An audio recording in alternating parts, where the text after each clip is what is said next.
tatapannya kosong, mukanya pucat, dan dia langsung duduk di tempat dia ngajar di depan tuh. Dan anehnya lagi, setelah Pak Marno duduk, Pak Marno nih tatapannya kosong menghadap ke depan. Dan dia diem, gak ngomong sepatah kata pun. Pak Marno keluar, ketua kelas langsung ngintip di jendela dan bener, gak ada orang sama sekali. Sepi. Lantas kemana pergi Pak Marno? Di situ sekelas udah pada panik dan mereka berbuat. Assalamualaikum warahmatullahi wabarakatuh. Balik lagi dengan gue Ferry Irawan. Yang pada kesempatan kali ini gue akan membawakan sebuah cerita horor lagi tentunya. Dan cerita kali ini adalah berkaitan dengan kampus. Yang dimana dalam cerita ini diceritakan bahwa di suatu kampus di Jawa Tengah dan di suatu malam ada dosen gaib yang mengajar di sebuah kelas di kampus tersebut. Penasaran dengan ceritanya? Sebelum gue mulai ceritanya, kalian bisa like, komen, dan subscribe biar gue semakin semangat bikin kontennya. Cari posisi rebahan ternyaman, siapkan cemilan, dan berikut ceritanya.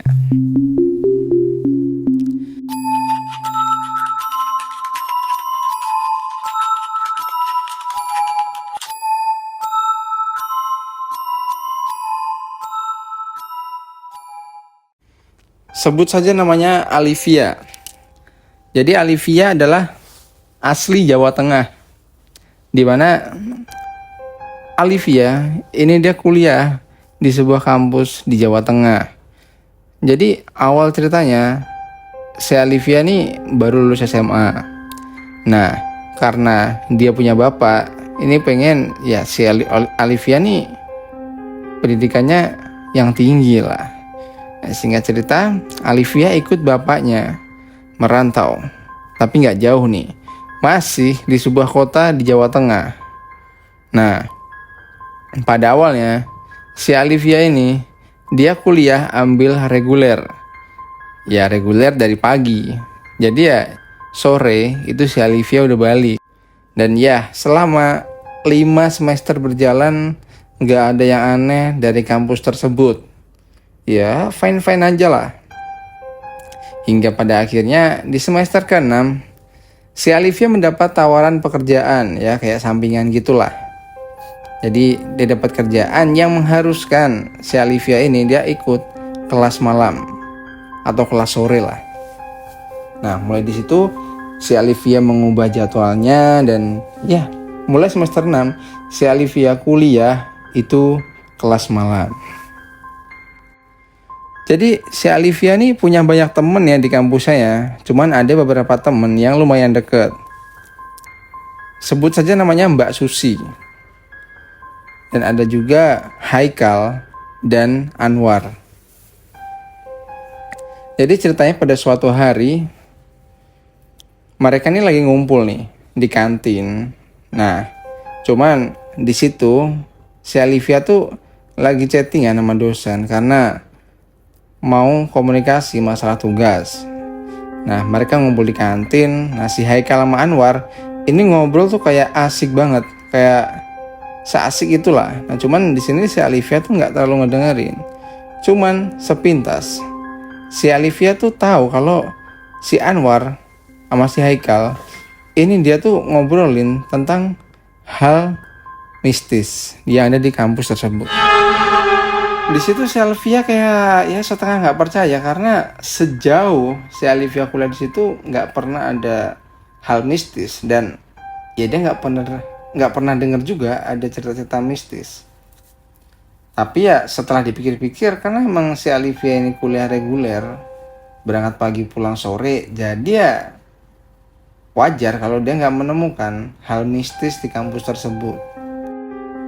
Jadi karena dia penasaran, dia nanya ke Mbak Susi, siapa tahu ya Mbak Susi tahu hal yang mistis tentang kampus tersebut. Jadi Mbak Susi menceritakan bahwa dulu Mbak Susi tuh punya temen namanya Rani. Jadi ceritanya mereka lumayan deket lah.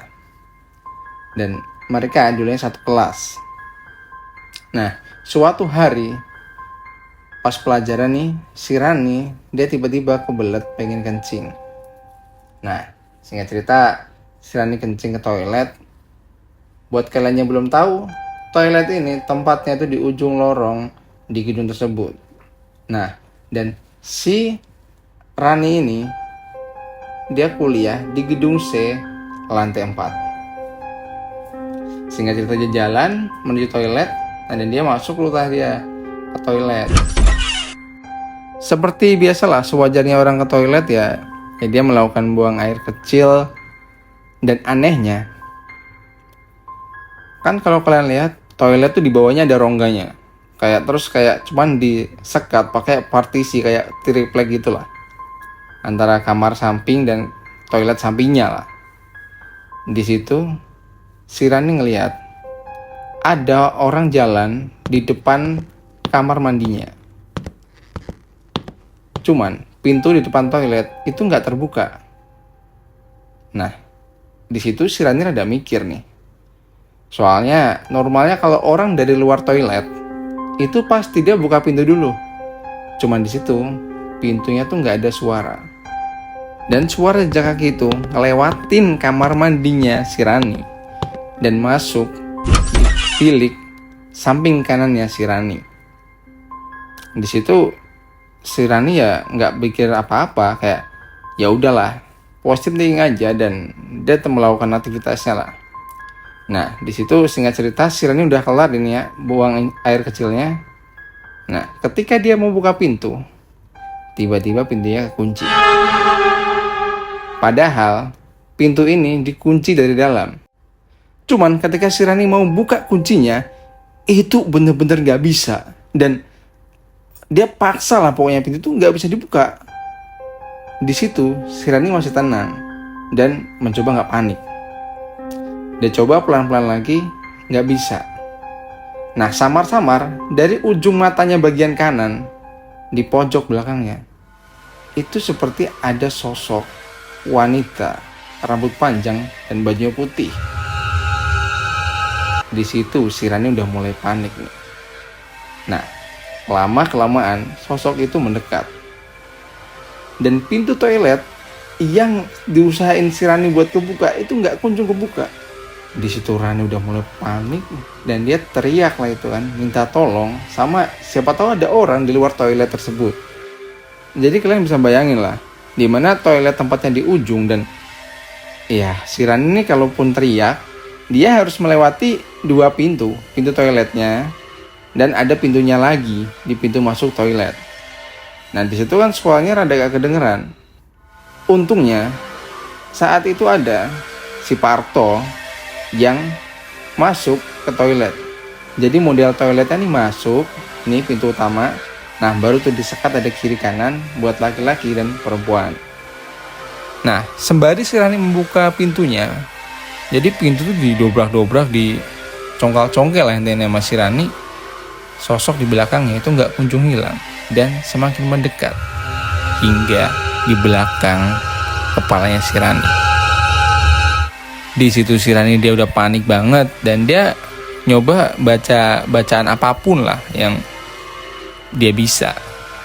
Hingga pada akhirnya si Parto datang, dan si Parto nih manggil murid yang lain, mahasiswa yang lain buat bantu dobrak ini pintu. Nah, karena pintunya ini cukup lama ya dibukanya, si Rani iseng sempat noleh ke belakang. Dan bener banget, sosok perempuan ini mukanya hancur, rambutnya panjang, bajunya putih lusuh. Wah, di situ si Rani udah mau pingsan dan ya udah nggak tahu mau ngapain. Dan untungnya nggak lama setelah itu si Pak Arto dan anak-anak mahasiswa yang lain ini bisa buka pintunya dan ya si Rani bisa keluar. Nah, di situ Mbak Susi lanjut bercerita lagi. Jadi di tahun 2007 di kampus tersebut. Jadi ini ada nih kayak cerita yang melatar belakangi sosok tersebut. Jadi banyak nih mahasiswa yang mengkait-kaitkan tragedi pada tahun 2007 silam dengan penampakan wanita yang mukanya hancur ini. Jadi di tahun 2007 ada seorang mahasiswi ya di kampus tersebut. Nah, mahasiswa ini itu menjalani sebuah hubungan dengan pacarnya, yang dimana mahasiswa ini tuh hamil dan pacarnya ini nggak mau tanggung jawab, hingga ya pada akhirnya si mahasiswa ini dia depresi karena nggak tahu mau ngapain. Dia loncat di jendela di depan toilet lantai 4 gedung C. Ya, tepat di depan toilet tersebut. Dia loncat dan ya udah meninggal lah dia seketikanya. Dan semenjak kejadian itu di kampus tersebut, tepatnya lebih spesifiknya di gedung C, apalagi di lantai 4, itu kalau udah malam, jangankan mahasiswa, dosen aja tuh enggan untuk memakai kelas di gedung tersebut. Nah, si Alivia yang ngedengerin ceritanya Mbak Susi tersebut merinding juga tuh. Ya karena si Alivia aja kan baru pindah dari kelas reguler ke kelas malam. Di sini nih rada goyang juga nih mentalnya si Alivia. Cuman ya dia berusaha positive thinking dan ya udah aja lah. Nah, jadi kelas Alivia ini berada di gedung B lantai 3. Nah, pada suatu hari dia ada matkul nih kan. Kita sebut aja dosennya nih Bu Marni. Nah, Bu Marni tuh bilang di paginya kalau nanti sore itu kelasnya pindah di gedung C lantai 4. Nah, di situ langsung si Alivia keinget ceritanya Mbak Susi dan rada ngeri juga gitu. Nah, cuman karena si Alivia mikir nih kelas sore bukan malam dan dia cuma ada satu matkul, ya dia pikir paling maghrib lah udah balik. Jadi ya udah aja lah. Sehingga cerita si Alivia sore-sore berangkat dari rumahnya dan nyampelah di sekolah tersebut.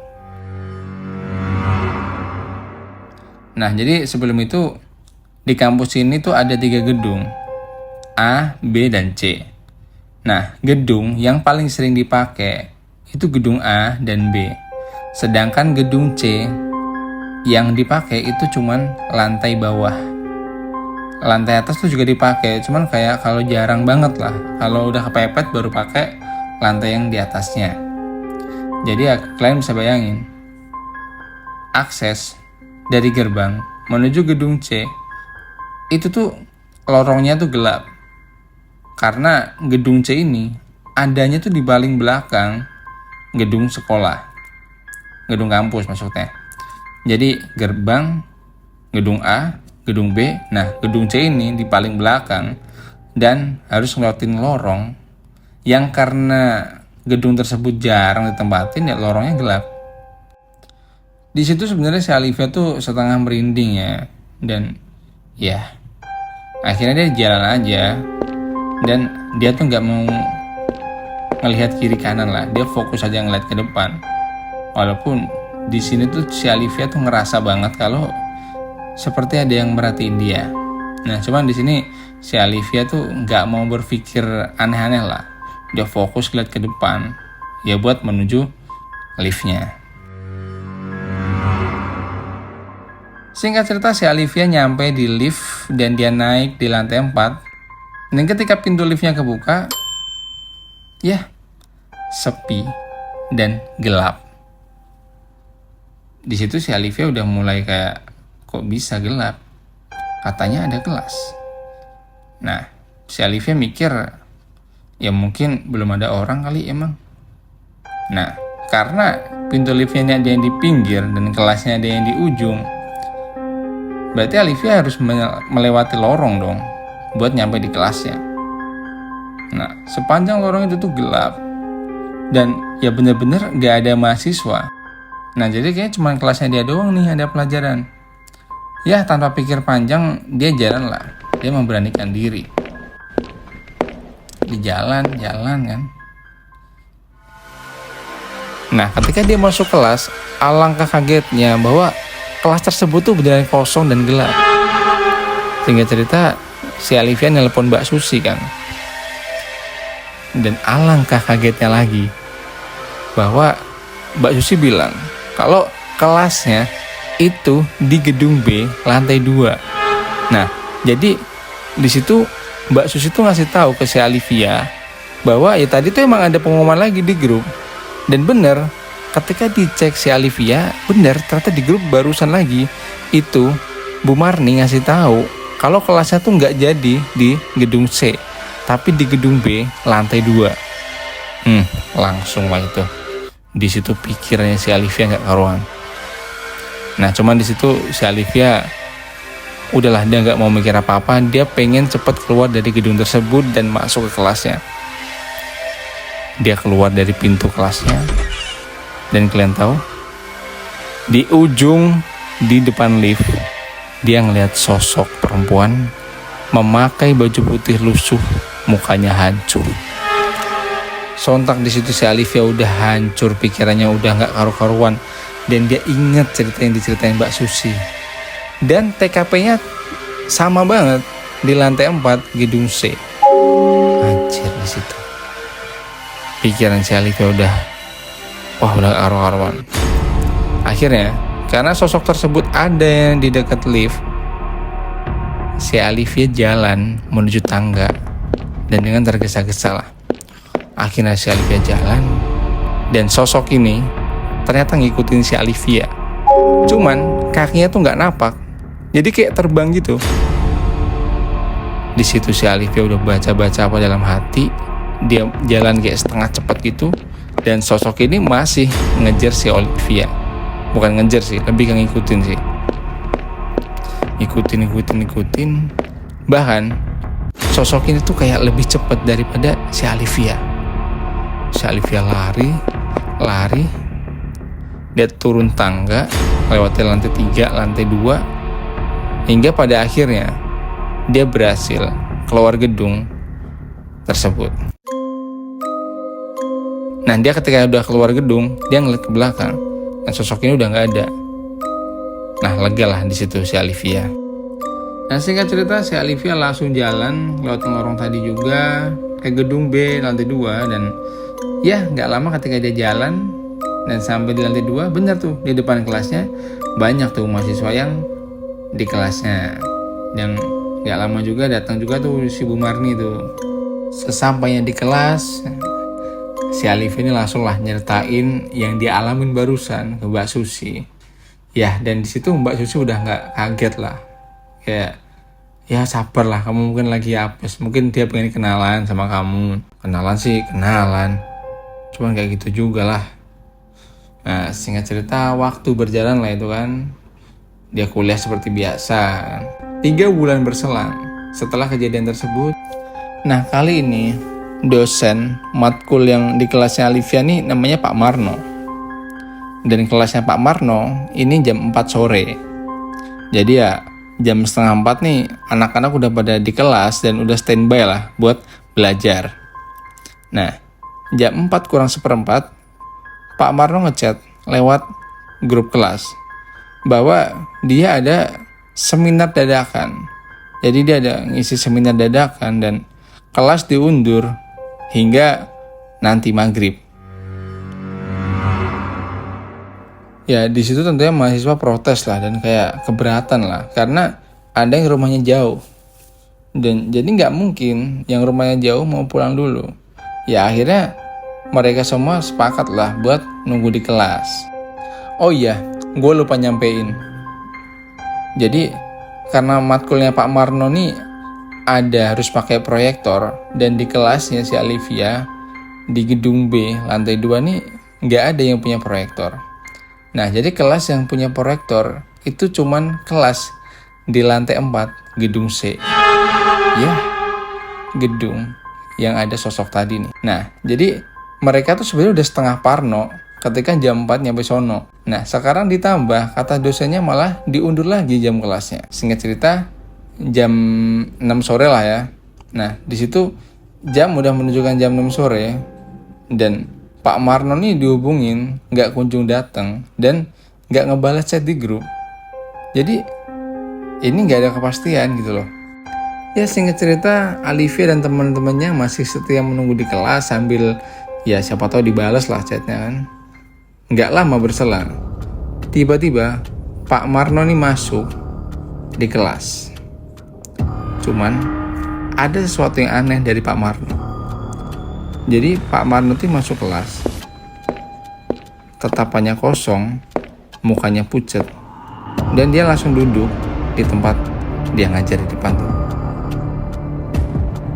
Dan anehnya lagi, setelah Pak Marno duduk, Pak Marno nih tatapannya kosong, menghadap ke depan. Dan dia diem, gak ngomong sepatah kata pun selama hampir ada 5 menit. Kalian bisa bayangin ya, se-awkward apa kelas tersebut. Jadi orang udah telat, sekali yang masuk mukanya pucat, duduk, madep ke depan pandangan kosong, dan diem. Gak ada omongan sepatah kata pun selama 5 menit. Nah, menyadari hal itu, ketua kelasnya nih langsung berinisiatif buat maju ke depan. Jadi, ketua kelas ini maju, menuju ke tempat duduknya Pak Marno, dan dia bilang gini, "Udah bisa dimulai Pak kelasnya." Dan ketua kelasnya langsung duduk lagi dong. Nah, di situ tetap aja Pak Marno gak bergeming, gak bergerak, dan gak ada omongan sedikit pun. Singkat cerita, situasi kelas sangat sunyi banget ya. Dan tiba-tiba di grup WhatsApp kelas mereka ada notif dari Pak Marno. Jadi Pak Marno ngomong kayak gini, "Maaf ya anak-anak, kayaknya kuliah hari ini ditiadakan. Saya ini ada kendala di jalan. Ban saya bocor dan ini mobil lagi dibenerin. Kayaknya nggak dapet deh. Mending ditiadakan aja ya, saya mohon maaf." Langsung kaget lah itu satu kelas, gempar lah itu satu kelas. Dan ketua langsung ngomong, "Hah? Nggak datang gimana Pak? Lah ini siapa Pak?" Di situ difotoin sosok tersebut di grup ke Pak Marno. "Bapak jangan bercanda Pak. Ini Bapak ada di kelas." Di situ Pak Marno udah nggak ada ngebales lagi dan dia udah nggak aktif nomornya Pak Marno. Dan mereka ini beralih dari grup yang ada Pak Marno ke grup yang cuma mereka doang nih. Nah, mereka rembukan kalau ya kayaknya bener juga Pak Marno yang asli. Dia udah ngomong kalau dia nggak hadir. Sedangkan berarti siapa sosok di depan ini? Dan sosok ini tuh nggak bergerak sedikit pun, masih melihat dengan tatapan kosong dan pucat mukanya. Nah, di situ ada yang nyeletuk di grup buat nyuruh ketua kelas ngelihat apakah kakinya napak apa enggak. Nah, cuman ketua kelas mau ngelihat kakinya dosen ini tuh nggak bisa karena mejanya bagian depan tuh ketutupan dan nggak kelihatan lah intinya. Singkat cerita, karena teman sekelas Alivia nih nggak ada yang berani melakukan tindakan lah. Tiba-tiba Pak Marno yang ada di kelas ini dia berdiri.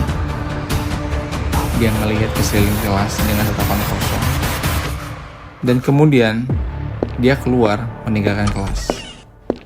Nah, segera setelah Pak Marno ini keluar, ketua kelas langsung ngintip di jendela dan benar, gak ada orang sama sekali. Sepi.